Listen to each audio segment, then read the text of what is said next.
गांव शांत था। हर कोई अपने घरों में दुबका हुआ था, जैसे किसी अनजाने डर से बचने की कोशिश कर रहा हो। हवा में फुसफुसाहटें घूम रही थीं। ये फुसफुसाहटें मानो किसी पुरानी कहानी को दोहरा रही थीं। सब काली हवेली के बारे में बातें करते थे। उनकी आंखों में डर और होठों पर रहस्य था। ये हवेली गांव के किनारे पर अंधेरे और डर में डूबी हुई थी। इसकी खिड़कियां टूटी हुई और दरवाजे जंग लगे थे। हवेली भूली हुई यादों का मकबरा, डर का एक स्मारक थी। इसकी दीवारों पर समय की परतें जमी हुई थी। गांव वाले एक दुष्ट आत्मा के बारे में कहानियां सुनाते थे जो इसके अंदर रहती थी। वे कहते थे कि वह आत्मा कभी चैन से नहीं बैठती। वे एक चुड़ैल के बारे में बात करते थे जिसका दिल धोखे से जहरीला हो गया था। उसकी आंखों में बदले की आग जलती थी। वे कहते थे कि उसकी बदले की भावना हवेली के हॉल में भटकती है। हर कोने में उसकी छाया महसूस होती थी। कोई भी काली हवेली के पास जाने की हिम्मत नहीं करता था। इसका रास्ता जंगली पौधों से ढका हुआ था। इसका वीरान आंगन उस डर का प्रमाण था जो इससे पैदा होता था। यहां की हर चीज में एक अजीब सी खामोशी थी। हवेली एक शांत प्रहरी की तरह खड़ी थी, जो दुनिया की सतह के नीचे छिपे अंधेरे की याद दिलाती थी। इसकी छाया दूर तक फैली हुई थी। ये एक ऐसी जगह थी जहां पर छाइयां नाचती थीं और फुसफुसाहटें ताना मारती थी। यहाँ की हवा में एक अजीब सी ठंडक थी। ये एक बुरे सपनों की जगह थी। यहाँ की हर चीज डर और रहस्य से भरी हुई थी। 3 जवान लड़के रवि, करण और सुमित गांव की कहानियों का मजाक उड़ाते थे। वे गांव के सबसे बहादुर या शायद सबसे मूर्ख नौजवान थे। वे कहानियों पर हंसते थे, उन्हें सिर्फ अंधविश्वास बताते थे। एक रात बिना चांद वाली आसमान के नीचे उन्होंने एक समझौता किया। वे काली हवेली में जाएंगे। वे साबित करेंगे कि उनकी हिम्मत उनके डर से ज्यादा है। ये सिर्फ कहानियां हैं, रवि ने कहा। उसकी ऊंची आवाज में बेचैनी के संकेत थे। चुड़ैल जैसी कोई चीज नहीं होती। करण, जो हमेशा अपनी बहादुरी दिखाने के लिए उत्सुक रहता था, सहमति में सिर हिलाया। तीनों में सबसे शांत सुमित ने अपनी रीढ़ की हड्डी में कंपकंपी महसूस की। उसने अपनी चिंता व्यक्त करने की कोशिश की, लेकिन उसकी बातें उसके दोस्तों की हंसी में दब गईं, और इसलिए जवानी के जोश और कहानियों को गलत साबित करने की प्यास से प्रेरित होकर वे अपने दुर्भाग्यपूर्ण साहसिक कार्य पर निकल पड़े। पेड़ों के बीच एक ठंडी हवा चल रही थी। जब तीनों दोस्त हवेली के पास पहुंचे, रात अजीब आवाजों से भरी थी। पत्तों की हर सरसराहट, उल्लू की हर हूट उनकी रीढ़ की हड्डी में कंपकंपी भेजती थी। वे जितने करीब पहुंचते गए, वातावरण उतना ही दमनकारी होता गया। हवा भारी हो गई, डर की एक स्पष्ट भावना से भर गई। हवेली के लोहे के दरवाजे खुले हुए थे, मानो उन्हें अंदर बुला रहे हो। वे ऊंचे आंगन में दाखिल हुए। उनके कदम भयानक सन्नाटे में गूंज रहे थे। हवेली उनके ऊपर मंडरा रही थी। इसकी खिड़कियां खाली आंखों की तरह उनकी हरकत पर नजर रख रही थी। डर उनके जोश को कुतर रहा था। वे अंधेरे के एक क्षेत्र में घुस बैठे थे और वे अपने ऊपर अनदेखी नजरें महसूस कर सकते थे। चौथा भाग, जानवर के पेट के अंदर। सामने वाला दरवाजा इस तरह खुला जैसे इस्तीफा दे रहा हो। जैसे ही उन्होंने अंदर कदम रखा, सड़ांध ने उनके नाक पर हमला किया।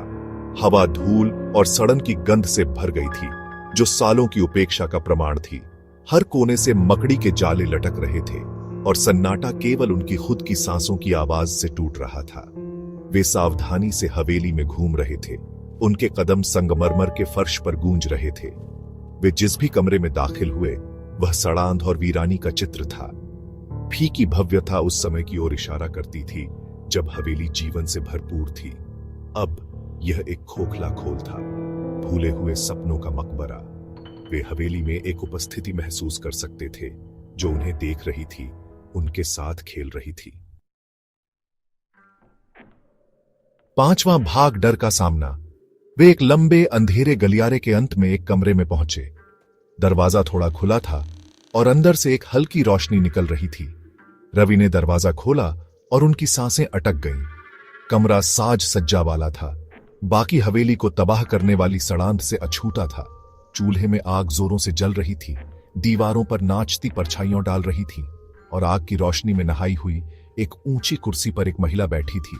वह मुड़ी और उनका खून ठंडा पड़ गया। उसकी आंखें रात जैसी काली, उनकी आत्माओं को भेदती हुई प्रतीत हो रही थीं। उसका चेहरा हालांकि उम्र के साथ उकेरा हुआ था, लेकिन उसमें एक सुंदरता थी जो मनोरम और भयानक दोनों थी। उसके होठों पर एक ठंडी मुस्कान खेल रही थी, जैसे वह उन्हें देख रही थी और वे जानते थे वे काली हवेली की चुड़ैल को देख रहे थे। छठा भाग, चुड़ैल का श्राप। तुम मेरे घर में घुसपैठ करने की हिम्मत करते हो? क्या तुम्हें नहीं पता कि यह जगह श्रापित है? उसकी आवाज एक धीमी फुसफुसाहट थी, फिर भी ऐसा लग रहा था कि यह पूरे कमरे में गूंज रही है। यह आवाज किसी और दुनिया से आती प्रतीत हो रही थी। तीनों दोस्त जमे हुए खड़े थे।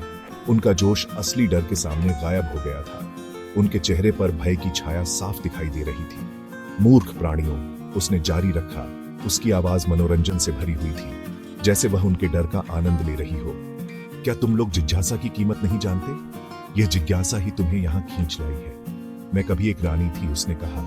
उसकी आवाज दुख से भरी थी, जैसे वह अपने पुराने दिनों को याद कर रही हो, जिन पर मैंने सबसे ज्यादा भरोसा किया। उन्होंने मुझे धोखा दिया। मेरे अपने ही लोगों ने मुझे त्याग दिया, इन्हीं दीवारों के भीतर मरने के लिए छोड़ दिया। मैं यहाँ कैद हो गई, इस श्रापित जगह में। उसकी आवाज ठंडी हो गई, जहरीले गुस्से से भर गई। उसकी आंखों में नफरत की चमक थी। अब मैं इस जगह से बंधी हुई हूँ, इस श्रापित हवेली की कैदी। मेरी आत्मा इन हॉल में हमेशा के लिए भटकने के लिए शापित है। मैं कभी भी इस श्राप से मुक्त नहीं हो सकती। उसने उन पर एक हड्डीदार उंगली उठाई। उसकी उंगली में एक अजीब सी चमक थी। तुम लोग अपनी घुसपैठ की कीमत चुकाओगे। तुम्हें भी इस श्राप का सामना करना पड़ेगा। तुम लोग काली हवेली की निशानी लेकर जाओगे। ये निशानी तुम्हें हमेशा याद दिलाएगी कि तुमने क्या किया। सातवां भाग, डर से भरा सबक। अगली सुबह गांव वालों ने तीनों दोस्तों को हवेली के फाटकों के बाहर पाया। वे थके हुए और घायल थे, जैसे किसी भयानक अनुभव से गुजरे हों। वे जिंदा थे, लेकिन मुश्किल से। उनके कपड़े फटे हुए थे और शरीर पर चोटों के निशान थे। वे पीले और हिल गए थे। उनकी आंखें एक ऐसे डर से भरी हुई थीं जिसने रूह को कंपा दिया था। उनकी आंखों में एक ऐसा खौफ था जो शब्दों में बयां नहीं किया जा सकता। वे केवल चुड़ैल, उसकी आंखों, उसके श्राप के बारे में बड़बड़ा सकते थे। उनके होंठ कांप रहे थे और आवाज में डर साफ झलक रहा था। वे फिर कभी पहले जैसे नहीं रहे।